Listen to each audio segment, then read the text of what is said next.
Welcome to News in Alberta. This is Special Ed. Today we're looking at a disabled grandmother that was falsely charged with cocaine possession. A disabled Colorado grandmother charged with cocaine possession.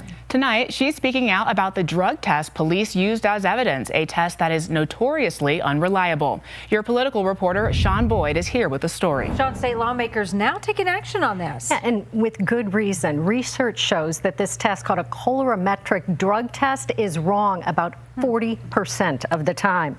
Sugar, vitamins, even bird feces have tested positive for illegal drugs, resulting in an estimated 30,000 people being wrongfully charged each year, including a Colorado grandmother who took out a second mortgage on her house and fought a year and a half to prove her innocence. I'd been having incredible pain in my back. Holly Bennett doesn't remember the ambulance that rushed her to the hospital in septic shock, or the MRI that showed her back was riddled with abscesses, or the emergency surgery that saved her life.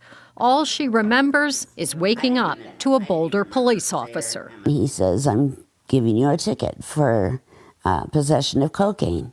And I said, Cocaine? Well, I don't do cocaine."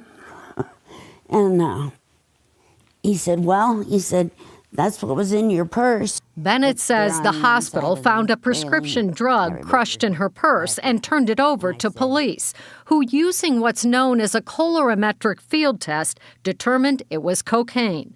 The Boulder District Attorney's Office offered Bennett diversion if she pled guilty to possession.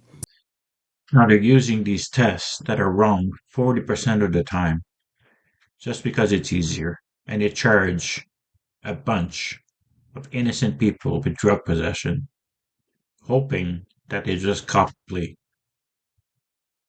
I don't want to lie. Instead, she hired Noah Stout to represent her. And the prosecutor said, "This is pretty cut and dry." Stout says the prosecutor refused a retest, despite research showing colorimetric drug tests have a false positive rate of nearly 40%. The Department of Justice has warned the test should not be used as basis for an arrest, and that a second lab test should be used to confirm the results. But according to the University of Pennsylvania, 90% of prosecutors accept guilty pleas without any follow-up testing. When you're standing in front of law enforcement and they shake something, they're like, "You have it." People don't know how they can fight that, and so they're just taking deals. It's just not fair, and so we just wanted to make sure that that is not the case anymore in Colorado. Representatives Jennifer Bacon and Lindsey Gilchrist have introduced a bill that would require law enforcement who use the test to issue a ticket instead of making an arrest in misdemeanor cases, and advise people before they make a plea of the test's error rate in felony cases. Defendants would also have the right to request a second test by a lab. Bennett testified in favor of the bill. I want people to know that they can fight it.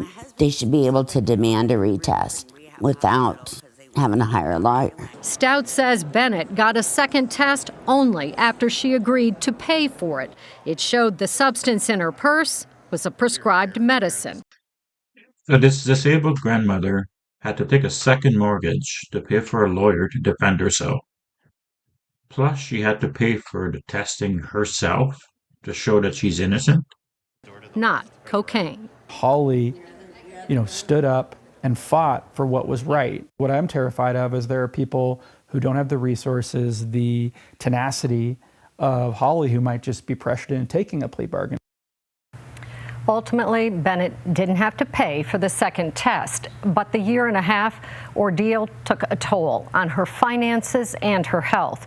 While she would like to see the test, which has been around for decades, outlawed, the bill came out of a task force made up of people from across the criminal justice spectrum.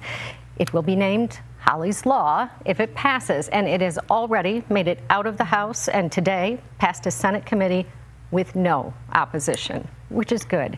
You think about how many people have been wrongfully arrested, but all of those people who have made plea deals because they thought they had no choice, right? The test shows you're guilty. That poor woman. It's just awful. Yeah. Sean, thank you. What do you think of this? I mean, I think she's owed a lawsuit here. But who do you sue? The cop that was giving the test? The prosecutor, which has, like, immunity?